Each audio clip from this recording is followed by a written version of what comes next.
বন্ধুরা, তোমরা আগের পর্বে দেখলে যে সাপটি যতদিন নিজের জন্য খাবার এনে রাখতো ততদিন টোনা এবং টুনি এসে সেই খাবারগুলো খেয়ে ফেলতো। এভাবে সে অতিষ্ঠ হয়ে যায় এবং একদিন তার সাপদেরকে ডেকে একটি ফোন দিয়ে আঁকে। তো বন্ধুরা, এখন আমরা জানতে চলেছি এই শেষ পর্বে কি হবে।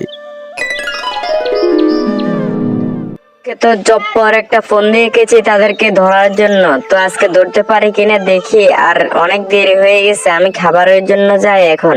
আরে সাপের দল, তোরা ভালো করে শুন, তোরা এখানে অদৃশ্য হয়ে থাকবি। যখনই তারা আসবে তাদেরকে ধরে ফেলবে আর আমাকে খবর দিবি, বুঝলি? কি হলো টুনি, ভুলে গেলে নাকি আজকে খাবার খেতে যাবে না? চলো। কেন ভুলে যাবো কেন? এরকম খাবার কি কেউ কখনো ভুলে যায়? চলো তাড়াতাড়ি চলো।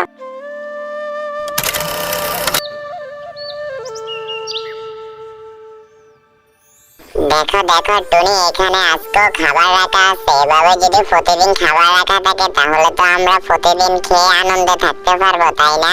হ্যাঁ টোনা, তুমি ঠিক বলেছো। যদি এভাবে চলতে থাকে তাহলে আমরা অনেক দিন পর্যন্ত খেতে পারবো।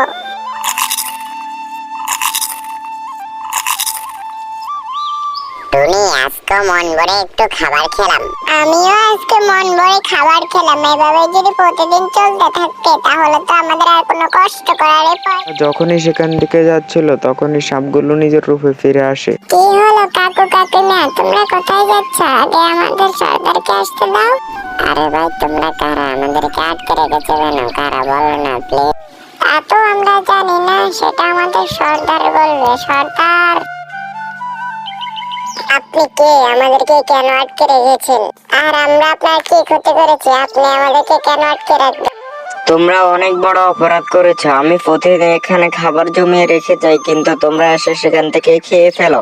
এটা একদিন দুদিন হতো তাহলে মানা যেত। তোমরা প্রতিদিন এসে এভাবে আমার খাবারগুলো খেয়ে ফেললো, তাই তো আজকে আমি তোমাদেরকে ধরে ফেলছি।